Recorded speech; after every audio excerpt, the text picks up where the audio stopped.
Welcome back, everybody. We are running back Tekken Talk so that we can discuss all things Tekken 8. We've had a lot of cool things happen so far, so we're going to take some time to just, sit back, relax, and just talk Tekken. So we have some wonderful guests today. We are joined by none other than the Michael Murray, producer, Tekken Project. We have Rip, commentator for the Tekken World Tour, and also a current pro gamer. And a former pro. And we have none other than Maximilian Dood, who has produced fantastic content, video producer. I mean, everybody knows you, right, Max? Thank you. Hi. Oh, hi. I like Tekken. All right. So let's get started with our first question. So, as all of you know, we've had a ton of announcements come up with Tekken 8. We've had, you were part of one of the announcements, right? The Evo announcement. Yeah. Well, actually, it wasn't really an announcement. It wasn't. I mean, it was a shock. That's what it was. Right. It was a teaser. It was a teaser for what was to come. So tell me a little bit about that. What was your reaction to the teaser for Evo? I'd say that was the most teasery teaser I had ever seen in my life, from visible confusion to more visible confusion, and then actually cleared up when it came back to seeing you guys at Evo, and I was like, oh, I think that's what I think it was. So yes, I'd say that was the most effective teaser of all time, and actually teasing the audience. I was not ready for it to be that early too. I think that was the most surprising thing. So for us on the production, I think I can talk about this. Like, I'd seen from my commentary perspective, I saw Michael and Harada sitting there like up there. I was like, oh, they're gonna come down later. And then I had no idea, like when it all happened, that's what was happening. Then they came and they were shaking us. So I was like, it's Harada, he's shaking me. That's what my initial reaction. I was thinking later, I was like, I should have shook him and said like, Buff Law. You know what I mean? That's what I should have done. It didn't sink in then. Because I was so shocked. I didn't know what to say. It's like, It must have been intimidating, like from Rip's views, seeing Michael and Harada just running down. I didn't even see that part because we were all watching the video, and the next thing they're right beside us, and shaking us. Like, Their feet rushing down. You're like, what's going on? It's all surprised. No, that was awesome. Now that I think about it, I think that was my favorite moment. All that for like a couple of seconds. Yeah, right? That's awesome. For Kazuya's face. That's true. But high definition Kazuya face. Going from that old school shot of him smiling and then bursting into like super ultra high definition where you could see like all the details. Amazing. It was difficult because there's timing of when to show things, and Tekken is a huge game, even more so now that we've sold 10 million copies. A lot of people are invested. So it's not just me and Harada being like, oh, should we show something at Evo? Yeah, cool. Let's do this and this and this. So we really knew that people just couldn't wait any longer. Other games had been showing stuff, and Tekken fans were like angry with pitchforks, right? So, we had I believe it was the esports and the Tekken 7 stuff before that, but we wanted to show at least a glimpse.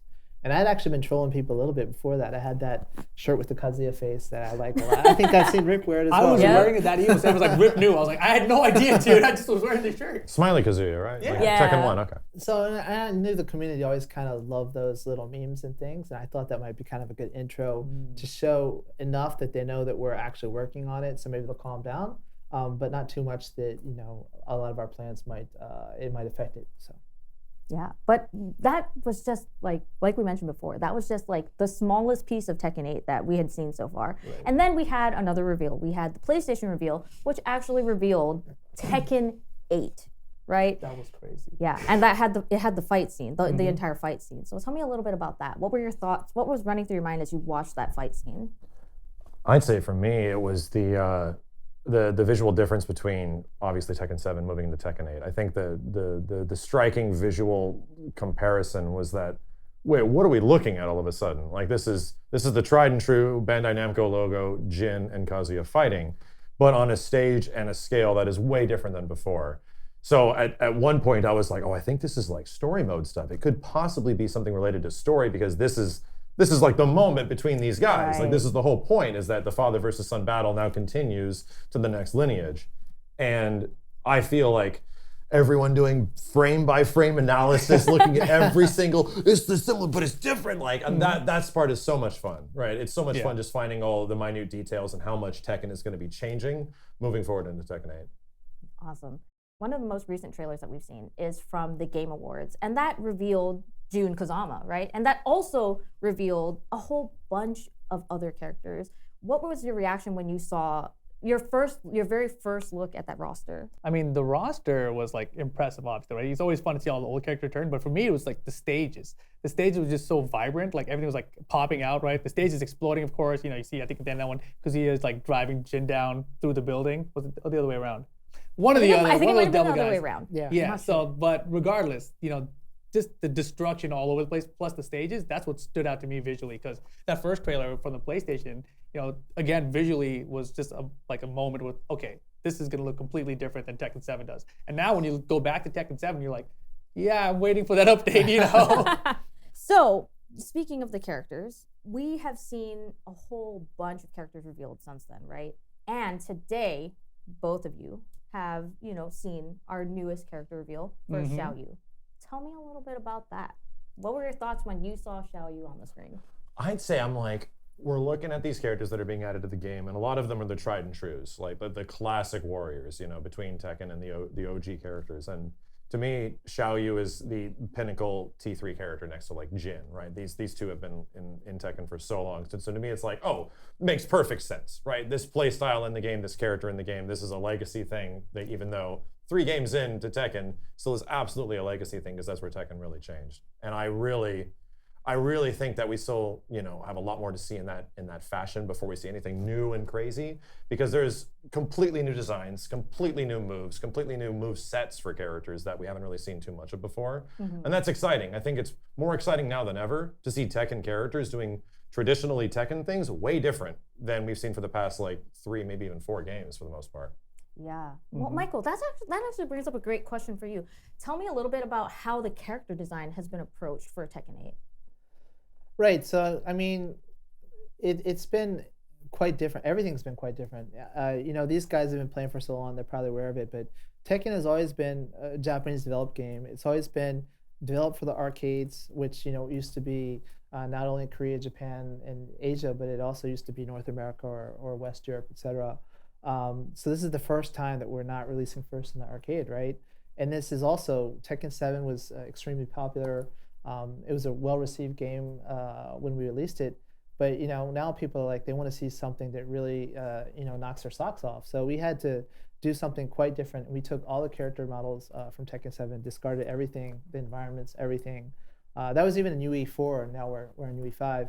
But we made everything from scratch. The character model, the rigging, all of it, the textures, the environments, everything was made anew. And so it was quite interesting. Like, we've all been working on the team so long. It's like, okay, well, we got to do it. Hurry up, make us a Jin model, get to it.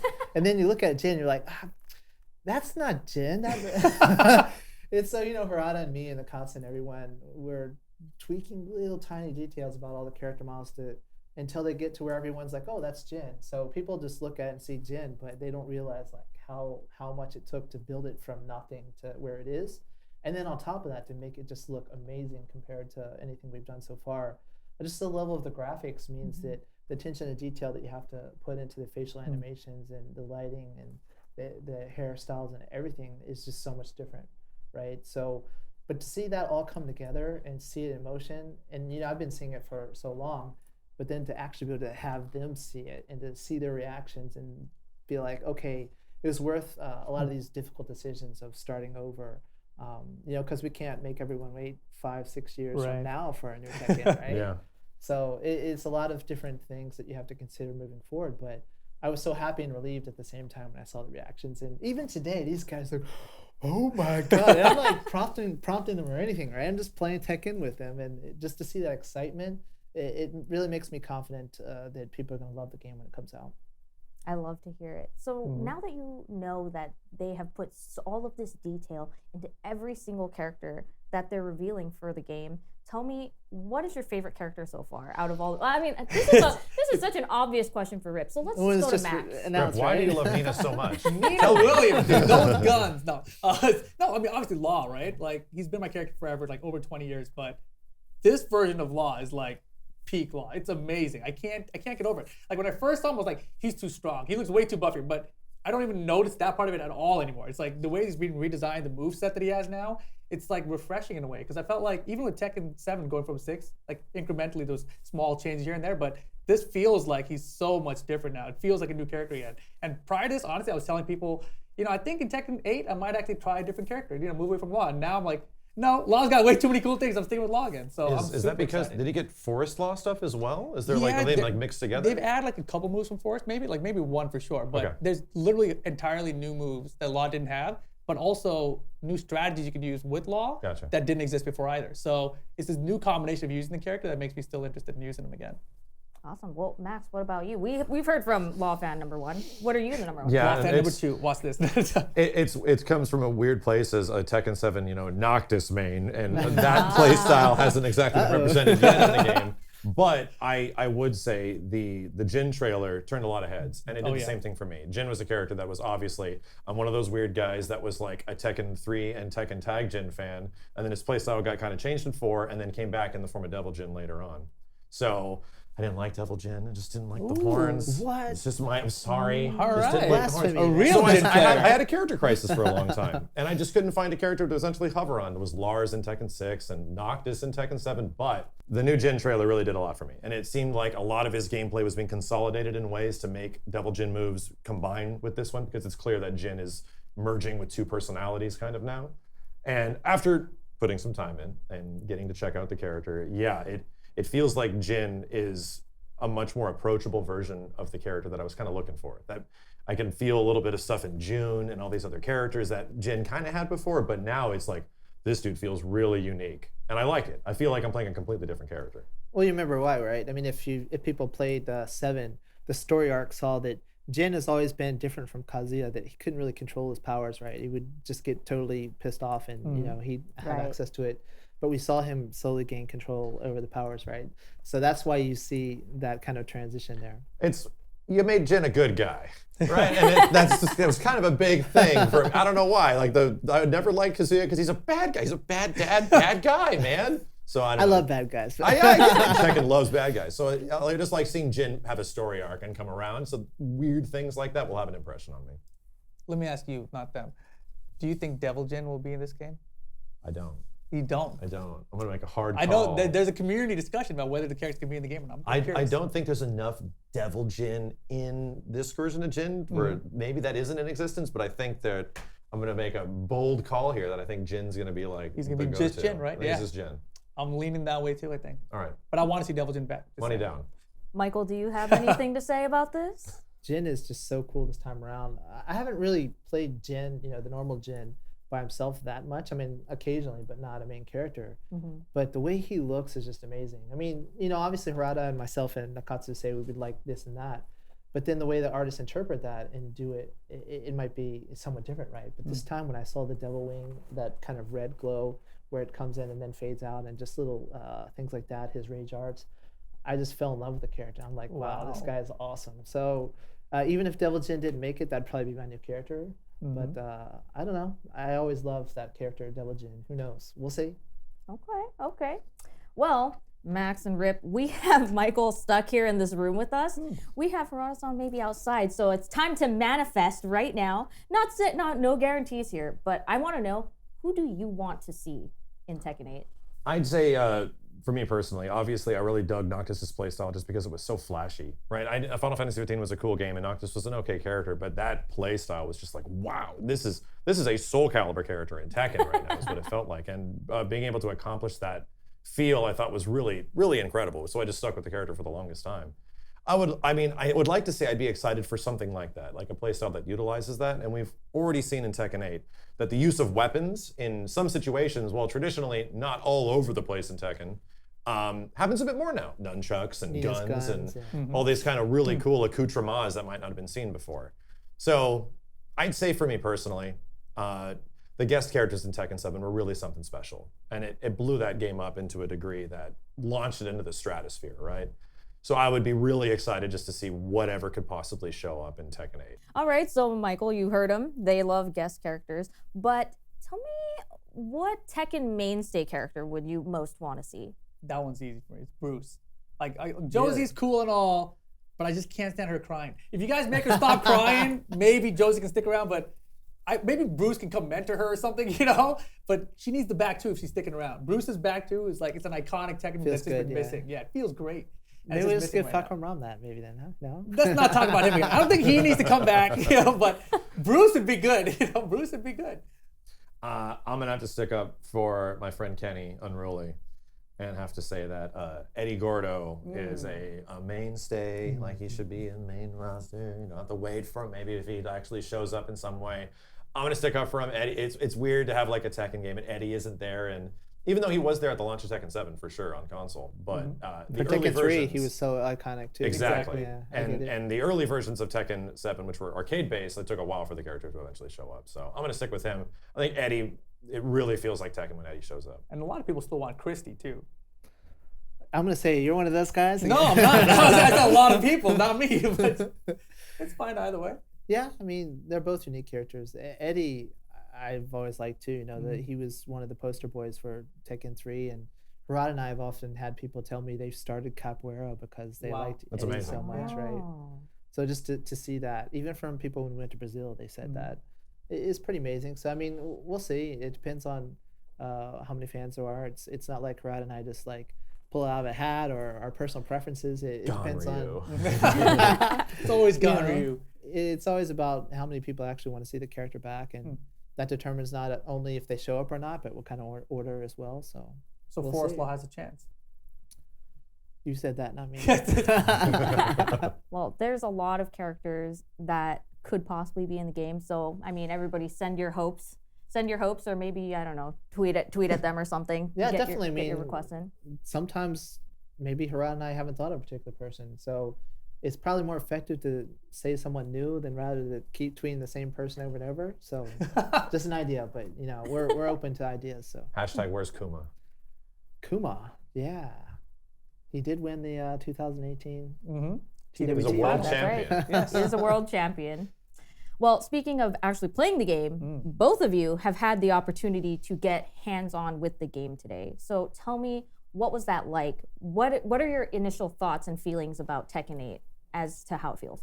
Speak freely. I'm not gonna like punch you or We anything. need to end this This is a heat so rush you'll right play now. back. Yes. No, honestly, I think that Tekken 8 feels a lot. It's very similar to Tekken 7, right? Like I think when you watching all the trailers, it's like this heat system is gonna play out this way. You're thinking in your head how it's gonna play out, but I think the more you play, you realize the heat system is more about just the combo system. And there's obviously a lot of like life bar management you can do with it now because of the gray life change. So the recoverable gauge playing a factor in there with heat, like learning how that flows in a match. I think that's gonna take a little bit of time, but it's fun. I mean, we're screaming in there. That's how it goes. You know, it's just natural Tekken. It feels like Tekken, so it still has that same solid Tekken feel, except there's a bunch of new stuff to play with, tons of new stuff, and it looks way pretty too. Yeah, and I was talking to Michael a bit about this when we were playing some matches, how one of the things that gripes me with a lot of fighting games over the past 10 years has been how they approach accessibility. And a lot of them approach accessibility by just taking things away, by simplifying things to a degree that we're just gonna remove like the meat of the character, and now you have the bones. So it's like, okay, I get it, they're refining what the game feels like. In this situation, right, obviously your experience with Tekken is gonna help you a lot going forward into Tekken 8. Right. So I would highly recommend you would play games like Tekken 7. But the wonderful thing about it is that Tekken 8 is a game that approaches accessibility the way that I love it. You can make things more accessible, but you have to expand. You have to add the things that you can do. You have to tease your imagination with what's capable and possible that characters can pull off, much less your system can pull off. Right. And 8 is doing that in a way that I was like, wait, I can do this? Wait, you can do that? Wait a minute, you can do combos the same way as 7, but I can now add this and this and this. And it was more of like a layer of discovery from one point to the next that just leads you to like, when you leave like a session, you're like, but I could, wait. And it's one of the most, can be a very disappointing thing with some fighting games where you're like, oh, yeah, I guess I figured it out. Like that was pretty much it. Now it's just doing it correctly, you know? Right. So I love that feeling. And Tekken 8's definitely giving me that approach where it's like, oh, I'm just scratching the surface here. Like, oh my gosh. Big time. So the keyword that we've heard a lot today from Professor Michael's lecture was aggressive. Do you feel that Tekken 8 follows that and is super aggressive in how you play? So in experimenting with the heat system, like first of all, thanks to the character trailers, right? Because we saw a lot of stuff that was possible in there, well, especially with like the heat dash. And I didn't really understand how the heat dash worked before, but I understand it better now. And there are moments now when I'm playing and we will do multiple heat dashes in a row and just keep the pressure going. And I'm like, dude, it goes so fast that I'm trying to keep up with what I'm doing myself. You know, I'm like, did I just do that? And then it's like, how much life did I do? Like, how much gray health did I do? And I'm trying to factor it all in. but it's very aggressive because obviously it's like just nonstop boom, boom, boom.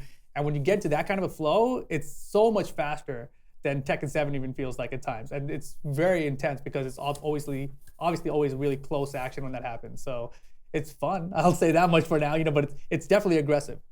Yeah, at first glance, there's way more things you have to pay attention to, right? Way Between more. gray life and how much heat gauge system did they use? How much do I have? Yep. Because I thought the heat gauge was going to be limited. I thought it was going to be like, no, you get only one per set maybe at some point, but no, it's like multiple activations, like once per round. So by the time like 3 rounds are over, there's been a lot of like momentum changing and shifting here and there. Yeah. And considering how much you can do within each heat activation, it's like, I'm still wrapping my head around it. We've had like an hour with it. It's the crazy thing is, like, I think when I use my heat or something, I'm doing something, then in the middle of me do something, you'll activate heat, and then it's like, oh gosh, now we both have heat. Yeah. What's happening next? Like, we're not at that level of understanding. Like characters are butting heads and there's lightning bolts everywhere. You're like, jeez, And then like you knock someone into rage while they have heat, like, okay, now he's blue and red. now he's blue and red. We got problems. Exactly. There's a lot to take in right now, but aggression definitely stands out. Yeah. So Michael, from the producer perspective, what are your thoughts on how they feel about it? Do you feel like this is the kind of reaction that you wanted? Yeah, and keep in mind, I mean, I think they've only had about an hour with the game. So even when you're just picking up normal Tekken 7, for example, you need at least an hour just to learn your character's moves and then fight people a lot until it flows naturally like a language, right? Mm-hmm. I think they're experiencing the same thing, that they've learned the words, but they haven't really been able to make smooth sentences, right? Because it's not been processed enough yet. It's going to take more time, I think, because there's so many options that you have.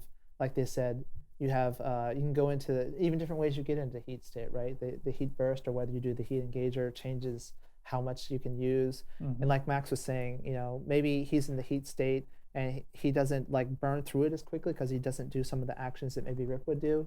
So even that'll change. And then one thing that they didn't touch on that I think will come in later is, so you have the commonalities that they're mentioning. Like everyone can use heat, everyone can do a heat dash or a heat smash, but when you're in the heat state, each character has unique attributes. Like some of their move properties change, or they have access to new routes, like Max was playing with Lars, earlier. There's new things that you can do when you're in that state. And so I don't think that they've really gotten there yet. Not at all. So even me, sitting down with the game, the team changes stuff so much that it's like, I want to play more, I want to play more, See, So- you just said all that, and now I'm thinking back, because in the trailer for Law, there's a movie that has it's his sidestep 3, and it does this like face flop, and then he gets a heat engager DSS forward 1 after, and he charges after him.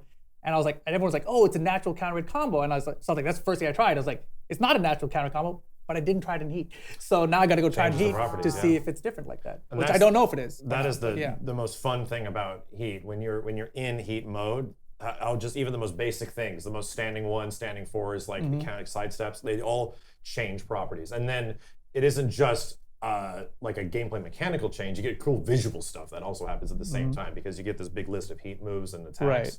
And my God, man, when you eventually land like the big cash out of the big heat attack in the end, that looks so great. No, yeah, and then even additionally, we got this like little printout of like heat things you can do. Like there's a little bit of information there. So like I'm looking at it, I'm like, wait, what happens there? So it's like, I think for Kazuya, I think he gets electrics without having to do electrics. Yes, The Jin and input timing, Kazuya can do yeah. electrics much easier when they're in heat. Yeah, so then Law has like a gist frame that I didn't saw. Like I saw it in the trailer and I saw the blue sparks, but I thought it meant something else. And now I'm like, oh, it's a gist frame like Paul's demo, man. Like that's super cool.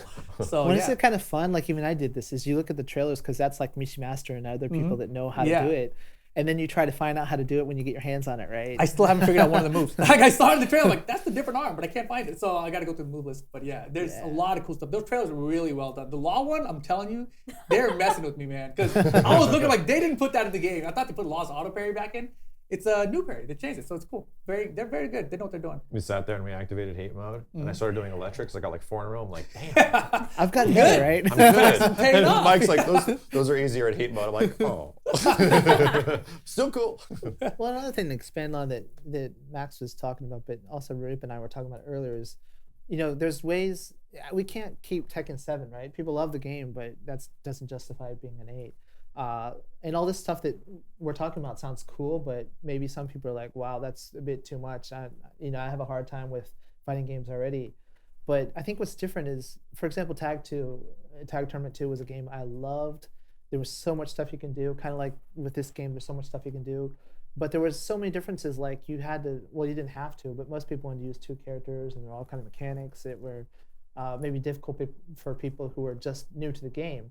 What's cool about this is, like, we were playing each other, and we weren't even using heat stuff at first. It was just some of our knowledge from 7, although a lot of the new moves and things have changed things. But you can still play the game and have fun with it that way. And then once you've gotten a little bit used to some of the new changes for the characters, then you say, okay, I'm going to add in a heat dash in this combo and see what that will do. Or there's a bit of distance to the wall. Maybe I'll use the heat dash to get them there. And then you start being able to kind of build on top of it. So it's not something you have to know everything to start off. You kind of like, baby steps, and then you work your way up into it, which is, I think, an important distinction this time. It's very big. I mean, in Tag 2 as well, like, even if you didn't use 2 characters, you still had to play against 2 characters most of the time, right? So now you're playing against 2 characters, and you're like not familiar with 200 moves now instead of 100 moves each, right? So it was a lot for new players to process. I think the cool thing about Tekken 8 and what you guys have done is, the heat burst is just a single button, right? So no matter what character you use, it's like R1. I'm gonna use R1 now. It's gonna do something cool for me, right? And then after that, it's like I might do a heat dash. And once you start playing with that mechanic by itself, separate from playing the Tekken game like Tekken 7 style, you're like, okay, now I know where this can go, and you just start throwing it into the rest of your Tekken 7 gameplay. So it's pretty interesting, especially because it's every round. Right. So my question for all 3 of you, because obviously you work on the game, and you are 2 of the people who have you're basically one of the 2 of the first people to get your hands on this game. So for everybody who might either be, Tekken 7 mains who want to look into Tekken 8, or people who have not touched a single Tekken game before, or they're just really new to fighting games in general, what kind of advice on getting into Tekken 8 would you have for them at this moment? I mean, I think that, like Max was saying, Tekken is always a legacy game, and I think this one carries that tradition on. So if you're playing Tekken 7 right now, everything you learned there is going to transfer over. Like, the combo structure is basically advancing beyond what you learned in Tekken 7. So if you understand the combo structure in Tekken 7, understand the moves, like 90% of that will carry over, and then it's a whole new world in Tekken 8 essentially. So Tekken 7 is actually a really good starting point, I think. And I'd say for anybody that's new to fighting games, Tekken 8 does a great job in just harnessing people's imaginations, because things look way different. And that's been a big challenge with Tekken, that has had like its structure and bones of what makes Tekken ever since Tekken 5, most people would say. And this is easily the biggest shift in that dynamic between all new character models, all new effects, all new stages, things that dramatically look different than before. That is already inspiring a lot of people, where it's like, man, look at my character, they look so different now, they look so good. So right immediately off the bat, you got like a large amount of casual audience. And for anybody that's like me, I'm embracing the differences and the changes. Like, while I think Rip sees a lot of the similarities with Tekken 7 to Tekken 8, which is absolutely there, I'm seeing just a constant barrage of just like, yeah, that works different, that's the different, that's not the same as before, this is doing something different, well, okay, I can do that, I can do this, and that's exciting to me. Like, because the last thing I want is just the next game to be the exact same thing as the previous game. I want it to feel like a brand new experience, and that's what I'm getting so far. Yeah, and it is what he says as well, with brand new experience. And one other thing I want to mention, though, for new players is, when you have all these heat engagers now, I remember in the TWT final, the presentation you guys gave, you talked about how, like, if you just look at those, like, 5 moves that they're kind of aiming for, like, you can kind of learn the basics of a character that way. Right. That's, like, a great idea, because honestly, like, when you look at Tekken's move list, it's kind of intimidating for most players, right? It's like, 50, you don't know which ones to start with. Now you just look at, okay, those are the 5 heat engages, let's try those ones out and see what those do. And you can kind of build on from there. So that's a really cool addition for new players too. Speaking of cool additions for new players, did you guys check out the control style that we did, the new one with the L1 that you can do on the fly to do the simplified controls? I need to, because you can only actually, 1 hour so far. We need a couple of tomorrow. We're still wrapping our heads around like all the different heat combo things. You can actually map whatever attacks you want to those. Wait, or is it only specific? You can't map. It's not like a move list customization or anything. Okay. It's like, if you know 7, there was a simplified control method there, right? Where, for example, you push one of the shoulder buttons in conjunction with square would maybe give you a wind god fist right away, or the execution was pretty much eliminated, right? Because it's just assigned to each button. And it's usually the key moves for each character are assigned to those buttons. Gotcha. And usually you kind of piece them together to make a really simple combo, right? Right. Well, this time, and you had to set it on or off like before you even went into the mode, right?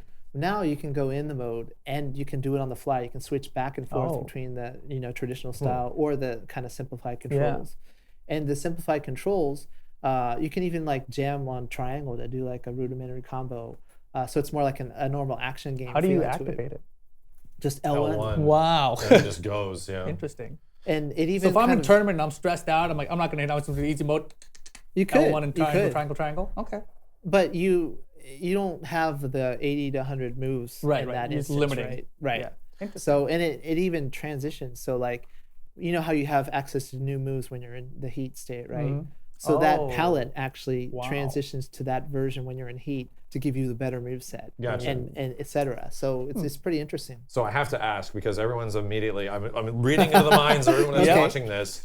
If you map a move or have like a primary attack for a Mishima, the biggest challenge are like electrics. Right. And there's the regular, right? And then there's the electric version. I'd imagine it's going to give you the regular version, or can you get like the really powerful ones? Right. So the game is still, we're tweaking fine details like that, but I believe currently it's the normal Wind God Fist. And that makes perfect sense. Like Right. that would be, yeah, you still get a cool looking attack. Right. But it Unless isn't you're the- in heat, and then it's probably It's the- gonna And then it most electric, likely yeah. will be the good one because it's already easier to do Right. in heat. That makes a lot more sense.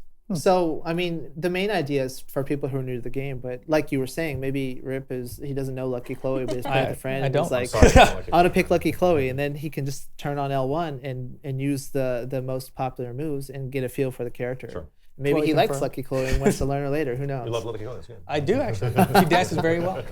So it's not just for beginners, right? It can be for more Mm-hmm. advanced people, or who knows, maybe me or a pro player will be in a tournament and they definitely have to hit a certain move that just happens to be mapped to that button. Mm-hmm. Then they can turn it on in an instant and do the move, right? So we'll see. I mean, the concern I would have with that is that you'd start feeling like it was like a cheap way out for some tournament level play. So you'd want to see like lower damage or something on it. Like if you used it, it's like, all right, you got that electric, but it was like 10% lower damage, something. So something to consider. Obviously, the me. chosen moves. Our dev team, we have a balancing team as well who play HR all the time for the character balance. So it'll be up to them to play through all the different combinations and Right. instances to make sure that nothing's broken like that. Cool.